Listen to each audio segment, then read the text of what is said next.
estudyante. Yan.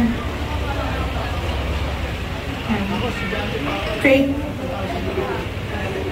Yan, si Faith, kahit po Sunday may pasok siya, nag-absent lang siya ngayon para maka-church. Amen po. Kahit po Sunday may pasok siya. Amen.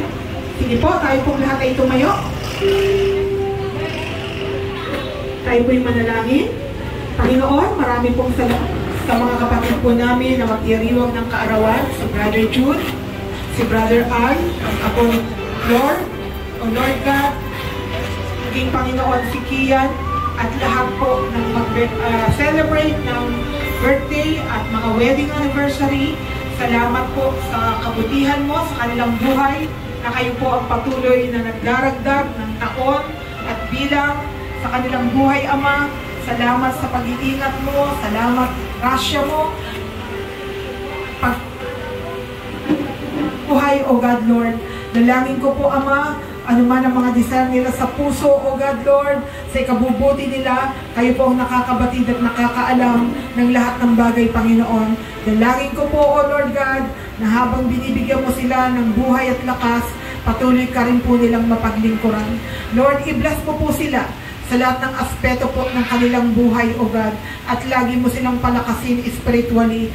At Lord, dalangin ko, Panginoon, O God, na sa kanilang mga buhay, lagi kanilang mabigyan ng kalwalhatian, Panginoon. Continue bless them, at Lord, maging masaya po sila sa araw ng kanilang pong kapanganakan, at maging habang buhay, Lord, lagi mo silang bigyan ng kagalakan at kapayapaan sa kanilang puso. Ingatan mo po sila, Lord, ilayo sa anumang sakit, anumang karamdaman. Salamat po, Ama. Ganon din po sa lahat ng mga estudyante, simula sa maliliit na bata hanggang kolehiyo, Panginoon.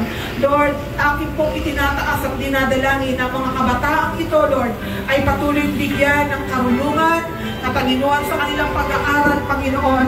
O Lord God, at dalangin ko po na makatapos sila ng maluwalhati, na may pag-iingat mo, na ipoprovide niyo po lahat ng kanilang mga pangangailangan, at gamitin niyo po ang mga kabataang ito na maging ilaw at asin, halimbawa, makapagbahagi sila ng iyong salita sa kanilang mga kaklase, Panginoon. Ilayo niyo po sila, Panginoon, sa anumang sakit, sa anumang karamdaman, sa mga masasamang impluensya, Panginoon.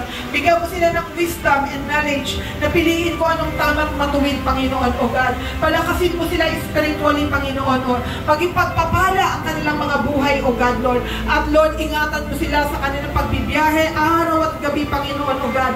Lagi mo silang samahan. Balutan mo sila ng banal mong dugo at banal mong Espiritu Santo, Panginoon.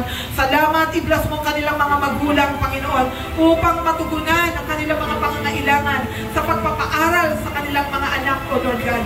Salamat, I pray na maging successful po ang buhay ng mga kabataang ito, O God, na naglilingkod, O Lord God. Makatapos man sila ng pag-aaral, Lord God, hindi sila bibitaw, Panginoon, O God, kundi patuloy silang susuporta at maglilingkod sa iyong gawain, Panginoon, O God. Salamat po, Ama. Pagpalain mo ang bawat isa na naririto at sa aming pansamantalang pagtatapos, ang pagpapala, pag-iingat, ang igawad mo po sa aming lahat.